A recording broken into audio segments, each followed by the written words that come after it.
Boş ol, boş ol, boş ol.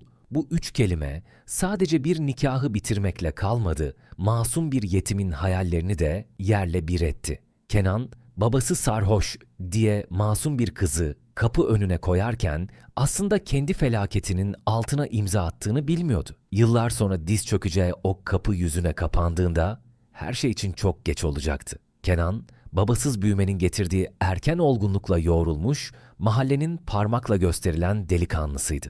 Babası erkenden göçüp gidince evin direği annesi Sultan Hanım olmuş. Dişinden tırnağından artırıp Kenan'ı ve ağabeylerini kimseye muhtaç etmeden büyütmüştü. Ağabeyleri çoktan yuvalarını kurmuş, çoluk çocuğa karışmıştı. Ama evin en küçüğü, annesinin gözbebeği Kenan başkaydı. 30'una merdiven dayamış, hali vakti yerinde, ibadetinde niyazında yakışıklı bir adamdı. Lakin gel gör ki kalbinde gizli bir hastalık büyüyordu. Kibir. O kendini kusursuz sanıyor, bu yüzden hayatına girecek kadının da lekesiz olmasını istiyordu. Bir akşam Sultan Hanım yorgun gözlerle oğluna baktı. Çay bardağındaki kaşık sesinin sessizliği böldüğü o an konuyu açtı. Oğlum Kenan, saçlarıma aklar düştü. Artık mürüvvetini görmek, torun sevmek isterim. Abilerin gibi sen de yuvanı kur. İzin ver, sana layık, helal süt emmiş bir kız bulayım. Kenan, elindeki tesbihi masaya sertçe bıraktı. Kaşları çatıldı. Bu konu ne zaman açılsa içinde bir öfke kabarıyordu. Ana, dedi sesi tok ve keskin çıkarak. Bana alelade birini bulma. Ağabeylerimin hanımları gibi olmasın. Ben öyle birini istiyorum ki. Geçmişi tertemiz olsun, sokağa çıktığında başını yerden kaldırmasın, adı hiçbir dedikoduya karışmamış olsun. Elinin hamuruyla değil, gönlünün nuruyla gelsin. Sultan Hanım iç geçirdi. Oğlu haklıydı belki ama Kenan'ın aradığı bu kusursuzluk dünyada var mıydı? Kenan'ın şartları bitmiyordu. Biri önerilse onun gülüşü gevrek diyordu.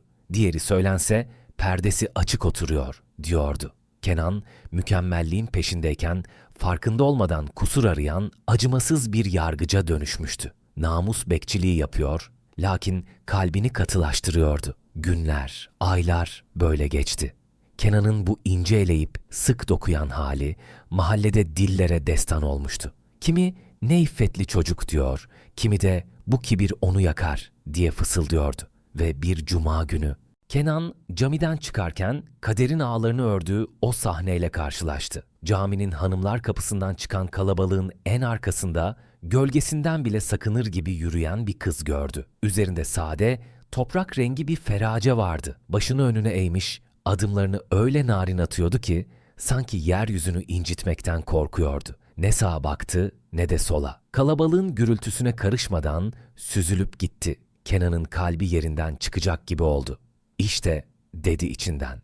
İşte aradığım haya, aradığım edep bu. Gizlice takip etti kızı. Kız, mahallenin saygıdeğer büyüğü Hacı Rıza Efendi'nin kapı komşusuydu. Kenan hemen araştırmaya başladı. Öğrendi ki kızın adı Elif'ti, Hacı Rıza'nın yeğeniydi. Anası babası yoktu, yetim büyümüştü. Hacı Rıza Efendi ve hanımı onu kendi evlatlarından ayırmamış, el bebek, gül bebek ama edep içinde büyütmüşlerdi. Elif haftada sadece 2 gün evden çıkar, o da ya camiye ya da Kur'an kursuna giderdi. Mahallede sesini duyan, yüzünü tam gören yoktu. Kenan koşarak annesine gitti. "Ana!" dedi nefes nefese. "Buldum, gelinini buldum. Hacı Rıza'nın yeğeni Elif. Hemen gidip isteyelim." Sultan Hanım'ın yüzüne can geldi. Hacı Rıza Efendi semtin en mübarek adamıydı. "Hemen," dedi kadıncağız, "hemen hazırlanalım." İsteme merasimi masallardaki gibi huzurlu geçti. Hacı Rıza Efendi, Kenan'ın dürüstlüğünü, işini gücünü bildiği için "Allah mesut etsin, verdim," dedi. Elif ise utancından kıpkırmızı kesilmiş bir yüzle sadece başını öne eğerek rızasını belli etti. Elif, yıllardır çektiği yalnızlığın, yetimliğin acısını bu yuvada dindireceğini sanıyordu. Allah'ın ona bir mükafatıydı sanki Kenan. Düğün günü gelip çattığında mahalle bayram yeri gibiydi. Davullar, zurnalar çalınmadı belki ama dualarla, ilahilerle kurulan sofralar sokağa taştı. Elif, bembeyaz, tesettürüne uygun, sade ama göz kamaştırıcı gelinliğiyle bir kuğu gibiydi. Kenan ona baktıkça göğsü kabarıyor. "İşte benim zaferim," diyordu içinden. "Sabrettim ve en temizini, en güzelini aldım. Nikah kıyılmış, dualar edilmiş, artık gelin ve damat evlerine girmek üzereydi. Tam o sırada kalabalığın arasından kara bir gölge gibi sıyrılan biri belirdi. Bu, Hacı Rıza Efendi'nin kapı komşusu, mahallenin dedikodu kazanı Naciye'ydi. Yüzünde tuhaf, zehirli bir tebessüm vardı. Kenan, gelini içeri almadan önce kapıda tebrikleri kabul ediyordu. Naciye, Kenan'ın yanına sokuldu. Elini ağzına götürüp sanki çok önemli bir sır veriyormuş gibi fısıldadı. "Ah be Kenan oğlum, ben seni akıllı bilirdim. Annen seni pamuklara sarıp büyüttü de elin ay yaşının kızına mı layık gördü?" Kenan dondu kaldı. "Ne diyorsun teyze sen?" dedi, sesi titreyerek. Naciye dilindeki zehri akıtmaya devam etti. "Bilmiyor musun? Bu Elif var ya," babası Ayyaş'ın ve kumarbazın önde gideniydi. Anasını döve döve mezara soktu. Bu kız da o bataklıkta büyüdü. Babasının kanını taşıyan, o pisliğin içinde büyüyen kızdan sana ne hayır gelir? Sütü bozuk bunun, sütü. Bu sözler Kenan'ın beyninde bir şimşek gibi çaktı. Yıllardır inşa ettiği o kusursuzluk kalesi bir anda sarsıldı. Babası Ayyaş mıydı? Yani o temiz bildiği Elif bir pisliğin kızı mıydı? Kenan'ın gözüne inen perde mantığını kör etti. Şeytan Naciye'nin diliyle fısıldamış, Kenan'ın kibriyle oynamıştı. Hızla arkasını döndü. Elif kapının eşiğinde ürkek bir ceylan gibi bekliyordu. Kenan'ın yüzündeki o hayranlık gitmiş, yerine korkunç bir nefret gelmişti. Kalabalığın ortasında o sessizliği yırtan bir bağırış duyuldu. "Dur!" Herkes dondu kaldı. Çatal, kaşık sesleri kesildi. Kenan Elif'in üzerine yürüdü. Gözleri alev alevdi. "Bana yalan mı söylediniz?" diye kükredi. "Beni kandırdınız mı?" Hacı Rıza Efendi şaşkınlıkla öne atıldı. "Oğlum, ne oluyor?" Kenan Hacı Rıza'yı eliyle itip gözlerini Elif'e dikti. "Sen," dedi, sesi tiksintiyle dolu. "Senin baban kim? Konuş. O masum yüzünün altında sakladığın o pis geçmişin ne?" Elif neye uğradığını şaşırmıştı. Gözlerinden yaşlar boşalmaya başladı. Titreyen dudaklarıyla "Kenan," diyebildi sadece. Kenan merhametini kaybetmiş bir canavar gibiydi artık. "Bana adımı anma," diye bağırdı. "Babanın bir ayyaş olduğunu, bir kumarbaz olduğunu, senin o sefil hayattan çıkıp geldiğini neden söylemedin? Beni temiz kızım diye mi kandırdın?" Mahalleli dehşet içindeydi. Fısıltılar bir uğultuya dönüştü. Elif olduğu yere yığılacak gibiydi. Ben saklamadım," dedi Elif, sesi bir inilti gibi. "Babamın günahı benim günahım değil ki." Kenan bu cevabı duyunca sanki haklı çıkmış gibi kahkaha attı. Acı, zalim bir kahkaha. "Demek doğru. Kanında o pislik var. Armut dibine düşer gelin hanım. Ben Kenan'ım. Ben hayatımı temizliğe adadım. Senin gibi babası belli belirsiz. Ne olduğu meçhul birinin artığıyla ömrümü çürütmem." Ve o an Kenan hayatının en büyük hatasını yaptı. Elini kapıya doğru uzattı. O bembeyaz gelinliğin içindeki titreyen kıza mahşer gününde bile hesabını veremeyeceği o sözü haykırdı. "Defol! Seni istemiyorum. Benim senin gibi lekeli bir geçmişe sahip olanla işim olmaz. Boş ol, boş ol, boş ol." O gece düğün evi cenaze evine döndü. Kenan'ın "boş ol" nidası sadece Elif'in hayallerini değil, mahallenin orta yerindeki merhameti de tuzla buz etmişti. Elif o bembeyaz gelinliğin içinde kanadı kırık bir kuş gibi titriyordu. Hacı Rıza Efendi gözlerinden yaşlar süzülerek yeğeninin omzuna şefkatle dokundu. "Yürü kızım," dedi. "Bize Allah yeter. Bu kapı sana layık değilmiş." Elif çıkmadan önce eli kapı pervazında yaşlı gözlerini Kenan'a dikti. Ne beddua etti ne de bağırdı. Sadece ciğerden gelen, insanın içini ezen o buğulu sesiyle konuştu. "Kenan Efendi, babamın günahını bana yükledin. Beni el alemin içinde rezil ettin. Oysa ben Rabbime sığınıp, geçmişin gölgesinden kaçıp sana sığınmıştım. Sen benim sığınağımı başıma yıktın. Ama unutma, Allah'ın terazisi şaşmaz. Beni babamın ameliyle yargıladın. Dilerim Rabbim seni kendi amelinle sınıyordur." Sesindeki titreme yerini derin bir sükûnete bıraktı. Elif gitti. Arkasında sadece parfümünün kokusu değil, ağır bir ah bıraktı. Sultan Hanım olduğu yere çökmüş, dizlerini dövüyordu. "Yaktın oğul, gül gibi kızı yaktın," diye inliyordu. Ama Kenan burnundan kıl aldırmıyordu. O, haklı olduğuna, bir pislikten kurtulduğuna o kadar emindi ki Aradan aylar geçti. Kenan hem annesinin sitemlerinden kurtulmak hem de mahalleliye "Bakın ben doğrusunu yaptım" diyebilmek için yeniden evlenmeye karar verdi. Bu sefer işi şansa bırakmayacaktı. Gitti, semtin en tanınmış cami imamının kızı Şeyma'yı istedi. "İmam kızı" dedi kendi kendine. "Bunun mayası sağlamdır. Babası alim, anası hafız. Bundan kötülük gelmez." Düğün dernek kuruldu yeniden. Şeyma, Elif'in aksine başı dik, biraz da şımarık bir edayla girdi eve. Kenan, "İşte" dedi, "asalet budur." Ama balayı bitip de gerçek hayat başlayınca o asalet maskesi yavaş yavaş erimeye başladı. Şeyma, sabah namazına kalkmak şöyle dursun, öğlene kadar yataktan çıkmıyordu. Sultan Hanım gelini kahvaltıya çağırdığında Şeyma odasından söylenerek çıkıyor, "Of anne, sabahın köründe ne bu gürültü, bırak da uyuyalım" diye yaşlı kadını azarlıyordu. Evde ne bir sıcak çorba pişiyor ne de bir temizlik yapılıyordu. Şeyma sürekli telefon elinde, ya arkadaşlarıyla geziyor ya da babasının evine gidip günlerce dönmüyordu. Kenan bir akşam işten yorgun argın eve geldiğinde mutfakta annesini ağlarken buldu. Sultan Hanım titreyen elleriyle bulaşık yıkamaya çalışıyordu. "Ana," dedi Kenan, "Şeyma nerede?" Sultan Hanım gözyaşlarını sildi. "Gezmeye gitti oğul. Senin hizmetçin miyim ben?" dedi. Kapıyı vurdu çıktı. Kenan beyninden vurulmuşa döndü. İmam kızı dediği, soyuna sopuna güvendiği kadın annesine hizmetçi muamelesi yapıyordu. Yüzünde alaycı bir ifadeyle. Oysa sarhoşun kızı diye aşağıladığı Elif, Hacı Rıza'nın evinde bir dediğini iki etmez, merhametiyle bilinirdi. Kenan'ın içine ilk şüphe kurdu o gece düştü.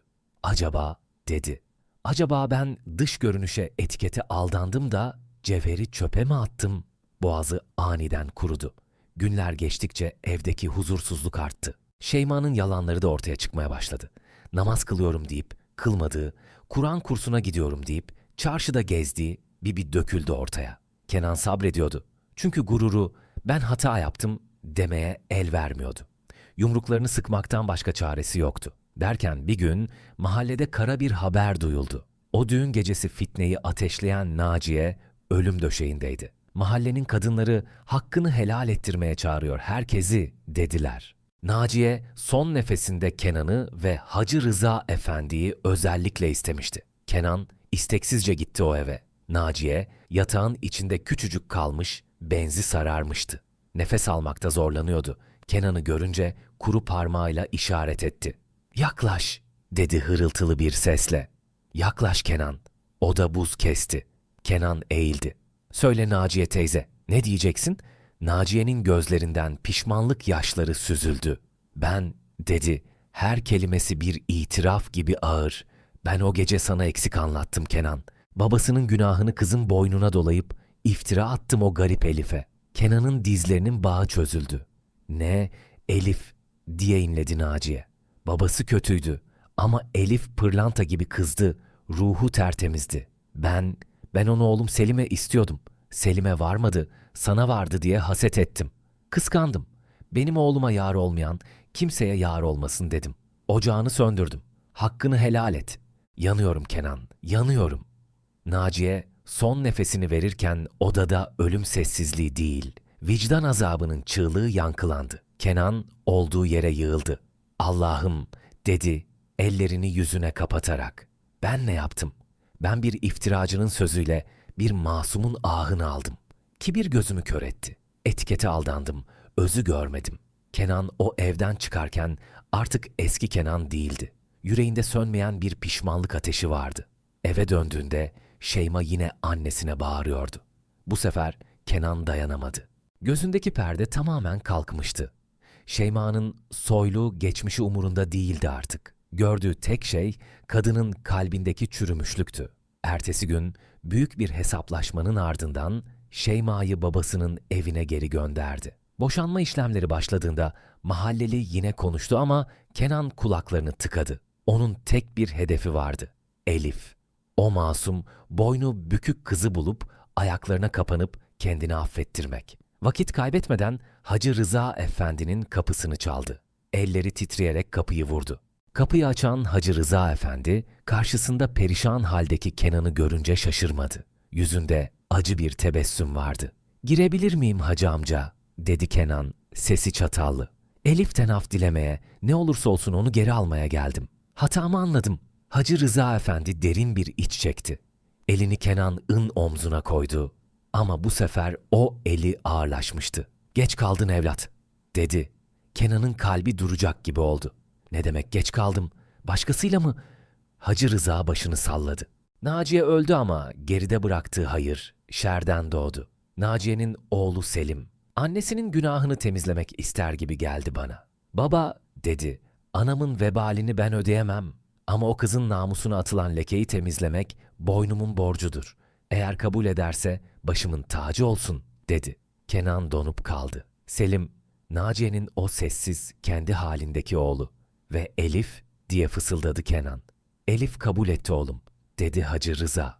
Selim'in dürüstlüğünü, mahcubiyetini bildiği için. "Şimdi nişanlılar, önümüzdeki hafta düğünleri var." Kenan, duydukları karşısında dünyanın başına yıkıldığını hissetti. Kendi kibriyle ittiği, "lekelidir," diye attığı Elif, şimdi o iftirayı atan kadının oğluna, temiz kalpli Selim'e nasip olmuştu. İlahi adalet senaryosunu öyle bir yazmıştı ki, Kenan dışarıda, soğukta ve yalnız kalmıştı. Ama hikaye burada bitmeyecekti.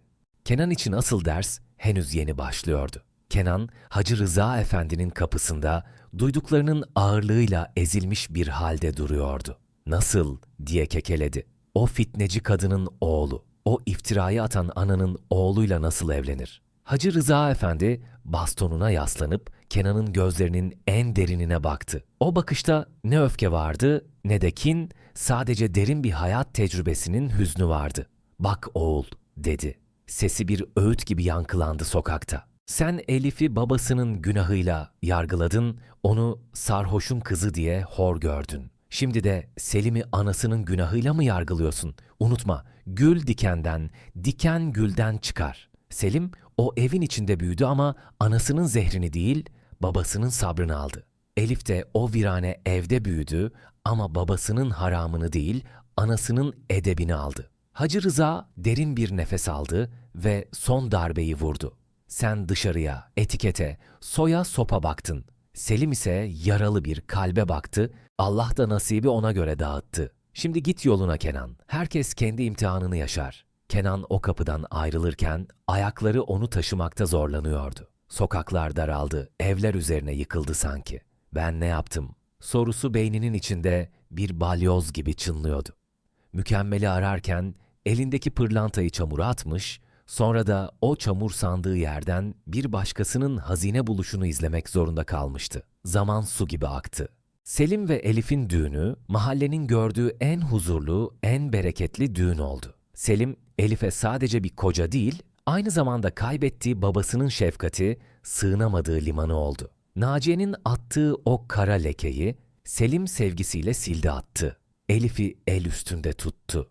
Elif, yıllarca boynu bükük yürüdüğü o sokaklarda, şimdi Selim'in kolunda, başı dik ve gururla yürüyordu. Elif'in yüzündeki o mahzun ifade gitti, yerine huzurun aydınlığı geldi. Kısa süre sonra nur topu gibi evlatları oldu. Evlerinden çocuk cıvıltıları, Kur'an sesleri ve bereket eksik olmadı. Mahalleli onlara gıptayla bakarken, "Helal olsun Selim'e, o yetimin yüzünü güldürdü, Allah da onun yüzünü güldürdü," diye dua etti. Peki ya Kenan? Kenan'ın imtihanı ağır oldu. Annesi Sultan Hanım, oğlunun mürüvvetini ağız tadıyla göremeden kahrından hastalanıp göçtü gitti bu dünyadan. Kenan o koca evde yapayalnız kaldı. Adı bir kere kız seçip bırakan, almış adama çıkmıştı. Kimse kızını ona vermeye cesaret edemedi. Kimi huyu zor dedi, kimi annesine bile yaranamadı, bize mi yarayacak dedi. Kenan akşamları işten döndüğünde onu karşılayan tek şey buz gibi soğuk duvarlar ve sessizlikti. Bazen penceresinin önünde oturur, sokağın başından geçen Elif ve Selim'i izlerdi. Onların birbirine bakışındaki o sıcaklığı, çocuklarının elinden tutuşlarını gördükçe ciğeri yanardı. O mutluluk kendi hakkıydı sanmıştı. Oysa mutluluk hak edilmez, nasip edilirdi. O da ancak temiz bir kalbe ve ön yargısız bir bakışa lütfedilirdi. Yıllar Kenan'ı çökertti. Saçları döküldü, o mağrur duruşu büküldü. Artık mahallenin kibirli yakışıklısı değil, kaderine küsmüş ihtiyar delikanlısıydı. Eski ceketinin içinde kaybolmuş gibi duruyordu. Camide namaz çıkışlarında, gençlerin evlilik telaşlarını duyduğunda onları kenara çeker, nemli gözlerle şöyle derdi: "Evlatlarım, sakın ha sakın, insanları dış görünüşüyle, anasıyla, babasıyla yargılamayın. Gönül aynasına bakın, kusursuzluk aramayın. Zira kusursuz olan sadece Yaradan'dır. Ben aradım, elimdekinden de oldum. Siz olun, elinizdekinin kıymetini bilin." Sözü bittiğinde derin bir iç çekip bastonuna yüklenirdi. Kenan ömrünün sonuna kadar o büyük pişmanlığı bir hırka gibi sırtında taşıdı. Elif ise sabrının ve temiz kalbinin mükafatını ona değer veren bir eş ve huzurlu bir yuva ile aldı. Kenan'ın hikayesi bize gösteriyor ki biz insanların dışını yargılarken Allah kalplerine bakıyor. Peki sizce Kenan'ın yaşadıkları bir ceza mıydı? Yoksa geç kalınmış bir uyanış mı? Çevrenizde insanları geçmişiyle yargılayan Kenanlar var mı? Yorumlarda buluşalım. Bu hikaye kalbinize dokunduysa beğenmeyi ve bu tarz ibretlik anlatıların devamı için kanalımıza abone olmayı unutmayın. Bir sonraki hikayede görüşmek üzere, selametle kalın.